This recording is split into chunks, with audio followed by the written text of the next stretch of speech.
Welcome back to McCarthy Performance. This will be the second video on line boring the LS block on the Tobin TA14. And this whole setup is different than probably, unless you have one of these machines, this might be helpful for you. Other than that, this is a very old machine. I'm going to try to keep the video camera in one spot and I'll just point to it. These arms come with a setup stand and I don't move these unless I absolutely have to. Now you can move the table up and down with a crank. It's on the side of the machine. I've made a break on that because I've talked to some people and they say that the table can move down. So I made a clamp, pretty much draw it up tight when I get it to the height I want. So I try not to move these. They are where they are right now, and that's where they've been for the last 10 years. Okay, excuse me. When I line bore with this machine, and I'll move the camera a little bit. When I line bore with this machine, I want the adjustable. This has blades on each end of that the block is setting on. You want to make sure them are all the way down and they're in their center of their adjustment, so they go down and they'll center. You want to make sure you've got them in the center of their position. The block pivots off of one point in the back and one point in the front on the blade, so I can do this with the block. If you try to bolt them directly onto the blades, the block will bind. This rod here holds the boring bar motor, if you will, and the pump that drives the line bore into the machine, drives the line bore into the block. That is adjustable and it's the right height for the arms coming down, so that hasn't been touched. This arm is to steady that so it doesn't bounce around. Once you get everything fairly roughed in, you've got an arm that comes up here on the oil pan rail and an arm that comes up on the other side. You want to make sure that them are in a place that they're not going to bind when they tighten. When you tighten these up, these are going to be probably the last things I touch. They are somewhat snug right now. It will move, but there's not excessive amount of slop in it. So you always want to make sure that the blades are all the way down, the adjustment. You want to make sure that you're as close as you can be into the center line of the housing bore before you start. There's gauges for that. I will go through that a little bit.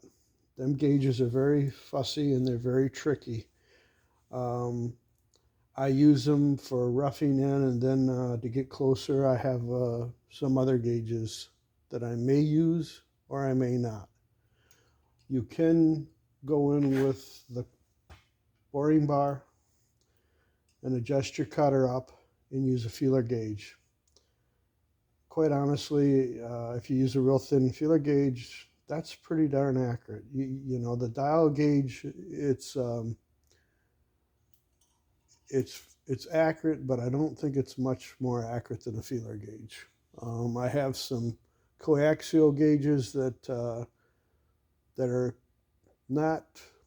It's really hard to get accurate with this machine as far as under a thousandths, because there's a little bit of room in these bushings for play.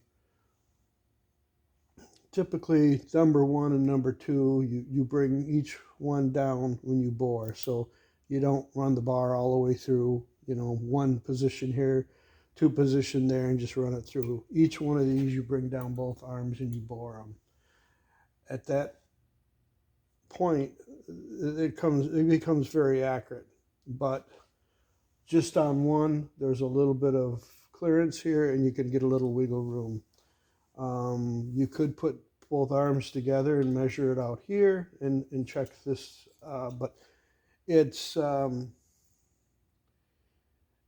the gauge that Tobin made, it won't allow you to do that, and I made some other gauges too, and I might get into that. This video is probably not going to be very exciting. Um, I'm probably gonna, I'm going through, I'm kind of glossing over this right now for anybody that has one of these machines, but basically I'm gonna do a lot of stuff that I probably am not gonna show you, and I'm gonna just show you actually running the boring bar through the block.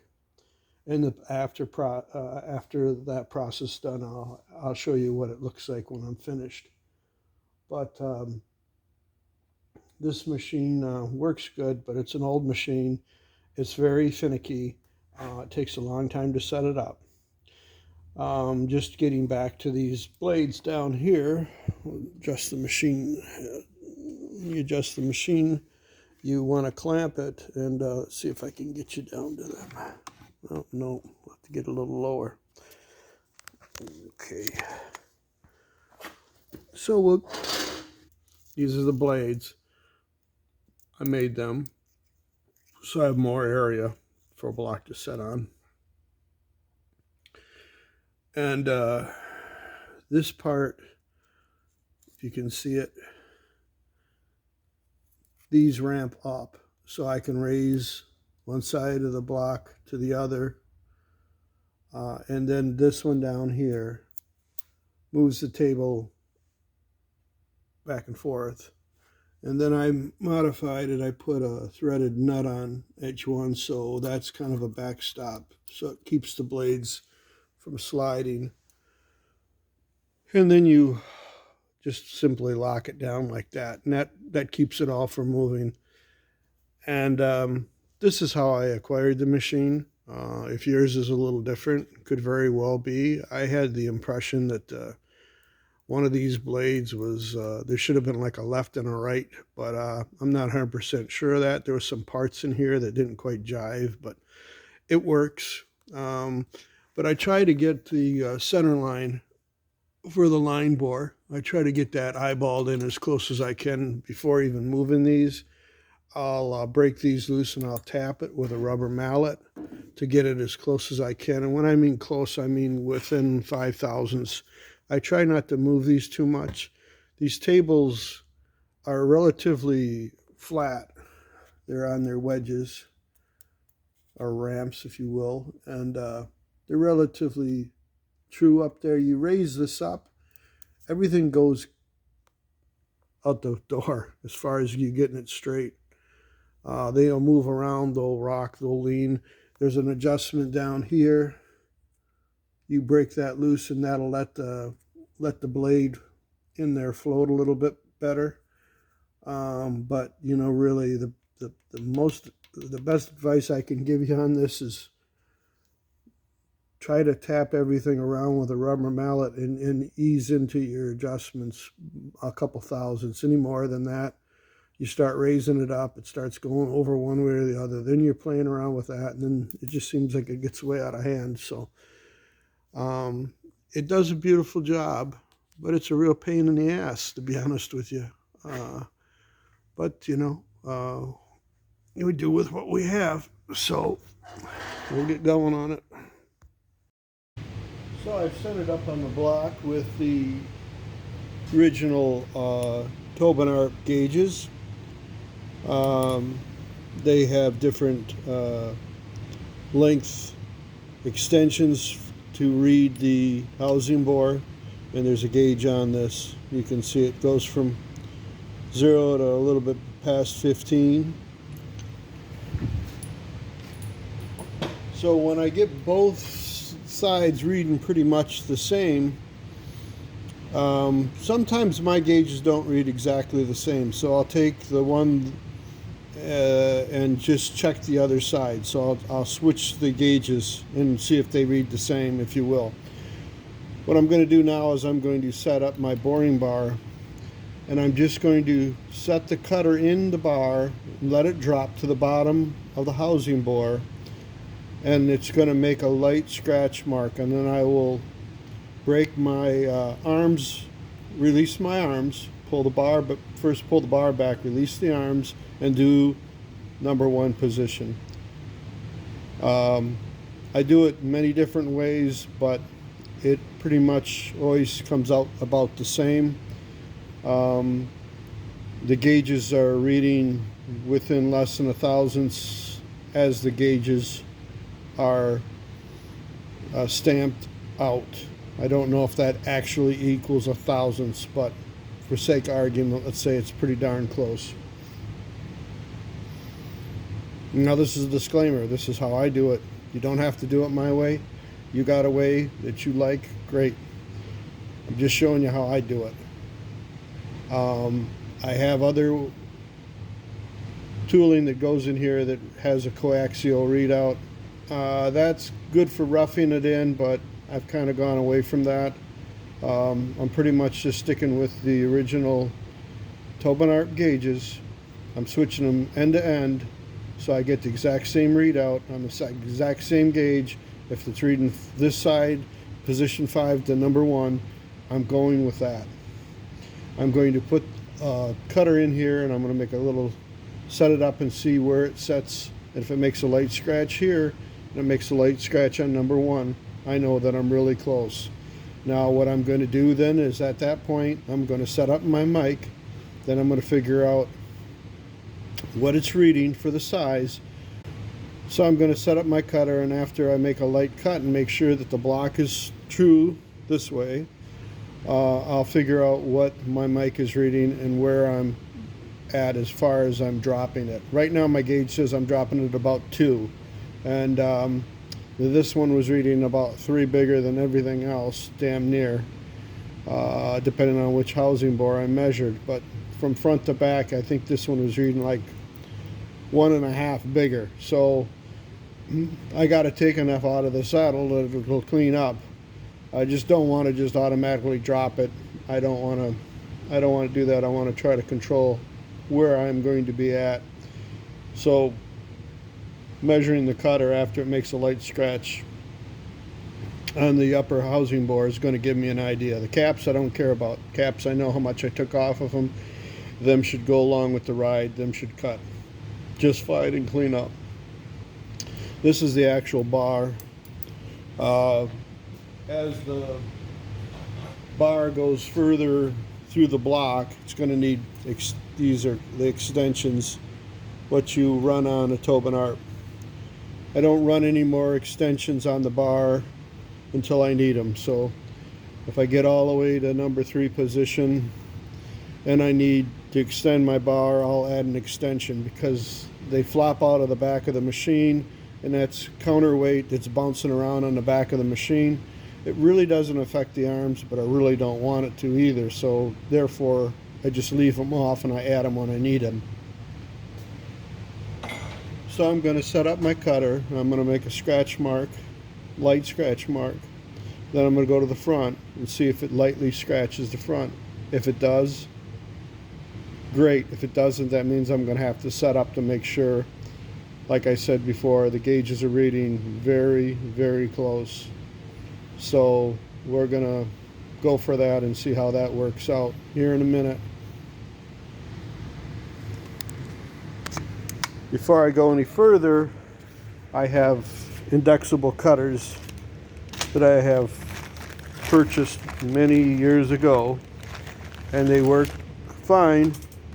Amco cutters just happen to work as an indexable cutter for this system, and I purchased it from these people here, and I have them cut to a size, pretty much all the sizes that are popular. I have them in this bag, and what that allows me to do is never remove the cutter as I go further down the block to bore it. So that means when I adjust it and I have my size that I want, I can go through 5 caps without changing them. And the way that I can do that is because these arms are slotted at the bottom. That'll allow the tooling to go through it. So we'll put the cutter in and we'll check that. I just wanted to mention that. You always want to make sure that these arms are locked over and latched.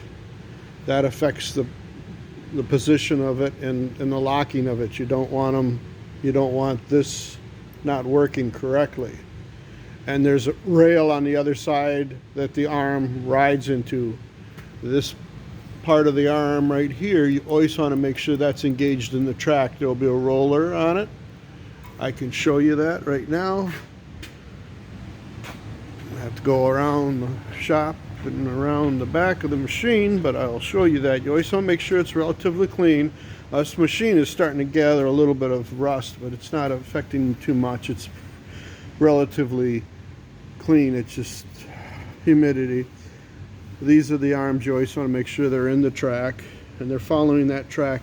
If there's any excessive rust, which there isn't, it's just turning a little bit orange. If there's any excessive rust here, of course that's going to affect how that arm sets on the machine.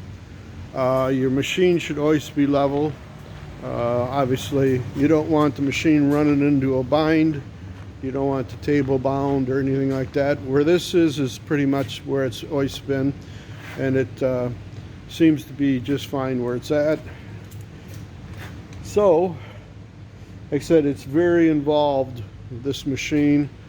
It's not the quickest one out there. Of course, if you got $100,000, you can buy a CNC machine and just throw the block in there. The machine will find it and everything else. But you got to pretty much find the machine or find the block yourself. So this machine is very hands-on. You don't ever want your arms this close. You want your arms back. You want your arms, you want to keep them as tight as you can to each cap when you do it. So if we're doing this one, we want them in as close as we can. Of course, you don't want them so close that you're going to hit the cutter on the side of the arm. You don't want to do that. This one I just moved over and I didn't spend much time on it, but I'm going to move it over and then we'll get to doing that scratch test. Okay, so we'll back up a little bit. You always want to make sure the bushings on the arms are clean. Got them wiped all out. Don't know if I said that before. We're going to oil up the bushings. We're going to make a pass. Right now, it should cut more of the cap than the bottom of the saddle. And then 2 cuts. You don't want to push this bar too hard because things can move around. So we want to make sure our cutter's tight. And that's just a little knob on the end of the boring bar, excuse me. And then of course we have the tube extensions that this one should carry through number 3, I believe. So we're going to fire it up. There's a speed control on the bar. I have the spot that works the best for me. We want to advance the cutter as close to the bore without hitting it. I'm going to lock the bar down, which now is going to turn and allow it to move and not slip. So we're going to turn her on. And we got to plug it in.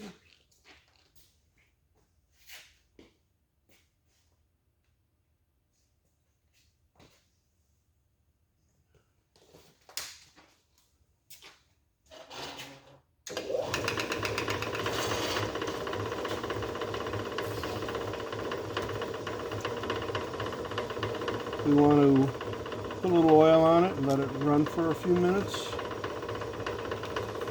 A few seconds, I should say. We're going to make sure the feed is off. We're advancing it into the forward position. Now I will be opening up the valve that controls the fluid that makes the bar advance. It's hydraulic. And we should be cutting here shortly.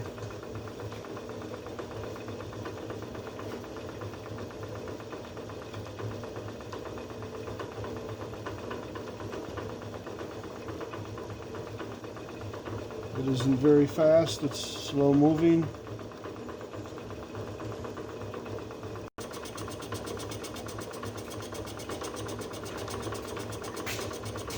I just want to make sure that when we're cutting that we're going to look at the patch that it's cutting. Of course, we're not taking all the material off at once, so we want to see if that patch is even to the center line of the cap I spent quite a bit of time centering the machine.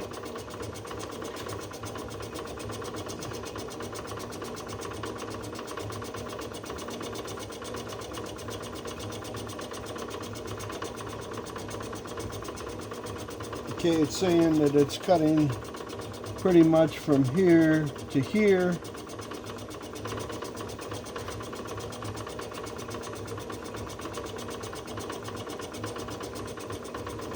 It's pretty close.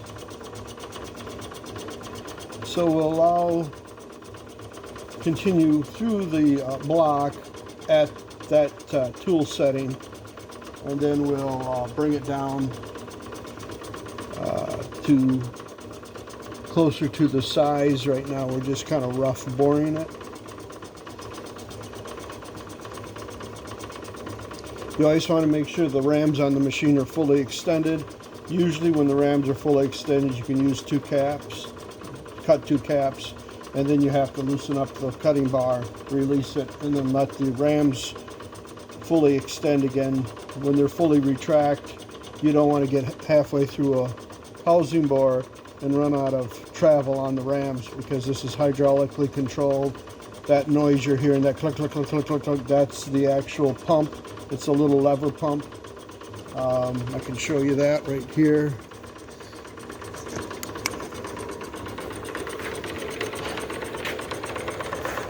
There's a little pump in here. Fill it up with oil. As you can see, I'm almost at the end of the travel of my rods on my rams because I didn't extend it. I didn't let it come all the way out. But there's plenty of travel to finish that one. The next one, I'll loosen this. This is what drives the bar. This collet here grabs the bar. So we'll keep on this, and I'll show you when I get a little bit more for you to see. Okay, my gauge, my dial bore gauge says I have to take 5 thousandths out, divide that in half, should be about 2 1/4. We're going to push it to 2 thousandths. I found the center line of my cutter. I'm going to use one of these pushers for the tool bit, and I'm going to push it out.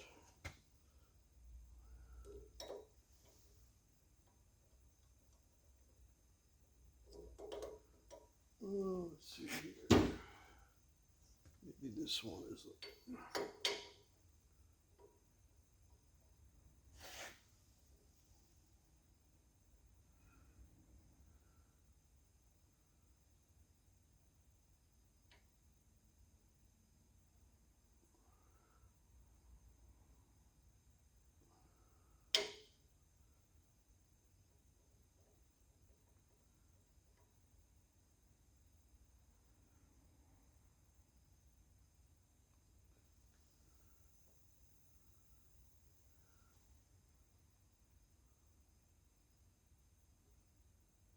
There's one. There's 2. I'm going to cut it at 2 and see where it's at. Okay, so this is the finished cut. We did 1, we did 5, we're doing 4, 3 and 2, and we're done. It's come out probably as good as I could expect it to. Somebody did something to this block, and previous video you can see me commenting on it. You know, if somebody moves the caps around, you can find out how far off they are, but when they got pressed, and if they're off a little bit, you know, that adds into the equation of dropping the line bore down more. I didn't want to drop this any more than I had to, and I spent a lot of time making sure that that didn't happen. I could have just dropped it 5 and I'd be done with it by now, but you know, sometimes I'm my worst enemy, but in the long run, it's going to be heads and shoulders above what it was. And so as long as it keeps going the way it is, it's going to be pretty darn good.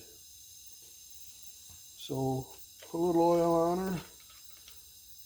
So I always keep oil on the bar. Every time I pull it out and I advance it to another housing bore, I always put oil on it. So we'll run it, make sure that the bar is engaged, and it is. You got to be careful of these extensions. They draw in and then they lock, and you want to make sure that they're fully engaged. Sometimes they'll back out, and you fire up the machine and it raises holy hell. So you've got to be careful with that.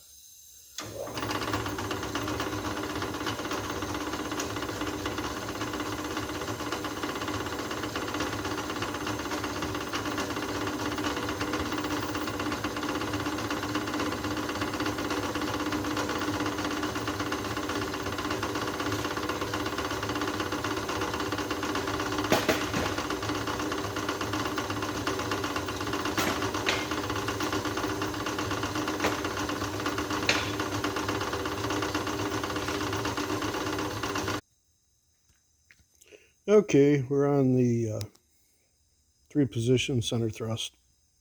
I'm going to cut that one. Number 2, and we're done. I just wanted to mention, if you're watching this video and you have this machine, God help you. Oh boy. But anyways, I just wanted to add that there's a catch down here. It catches behind it and clamps. You always want to make sure that that's all the way down. I think you can see it. It's right there. Yeah, we've got we're picking up like about about 1/10 of taper, maybe close to 2/10 worth of taper. I can live with that. I think what's happening is it could be that I'm pushing the bar a little too fast, or this one here needs the bushing needs to be drawn up just a little bit more. It's not that bad. I mean, the bearings won't be that close. I hope they are, but you know, it is kind of, I hate to say it, it is what it is. But they're all within 2/10. Where they got 2/10 with a taper, and they're all pretty much at 0 other than that. And once I get these 2 done, hopefully it continues to be that way, and I can live with that. You know, it's really hard to get good video on this. Watching this thing cut, you know, bore you to tears. So I'll try to get maybe a video on the last one here. This will be the last one I do, because this one's already done, obviously. So we'll try to get you something to look at it. But that cutter is going pretty quick, and it's kind of hard to see it, really. But, well.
So I'm at the small end of the housing bore spec, and it might be 2/10 over. It's cooling off a little bit. It's cold in this damn shop today. I'd run the heat for a while. I ran it when I bored it. Now it's sitting here, and yeah, give or take a 2/10. 2/10. It's not the end of the world, but we got we're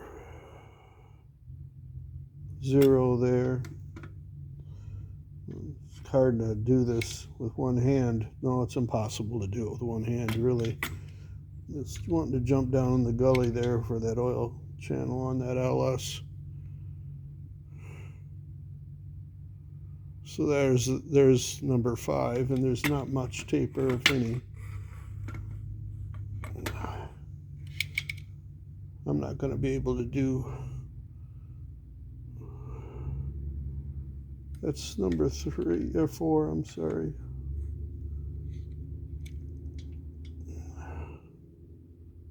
Yeah, there's not much taper to it. This is going to be number 3, and I don't think I'll be able to hold number 1 and do it at the same time. Wants to drop in the hole.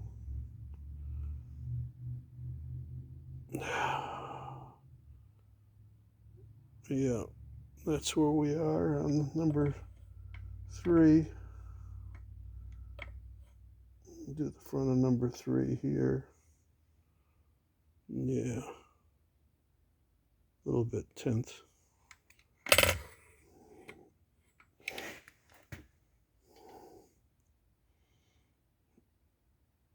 Zero.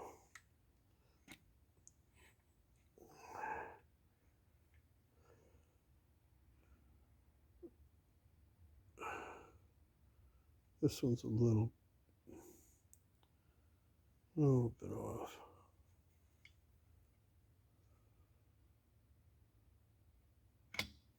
Slipping. This one might have a 10th of taper to it. I'll try it again. Nope, 0. And the number 1 position one, you just have to trust me on it. I'm not going to try to drop the gauge of the phone on the floor. So let's see here. Now I get, well, let's see here. Maybe.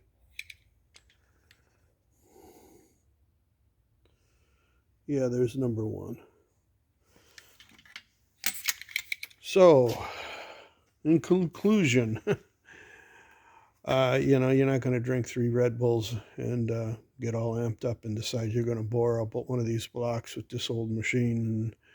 And, you know, if you're doing 2 of them a day, you'd be doing damn good. Well, we'll leave this video here, and thank you for watching. Hit the like button if you like, and subscribe if you would. Thanks.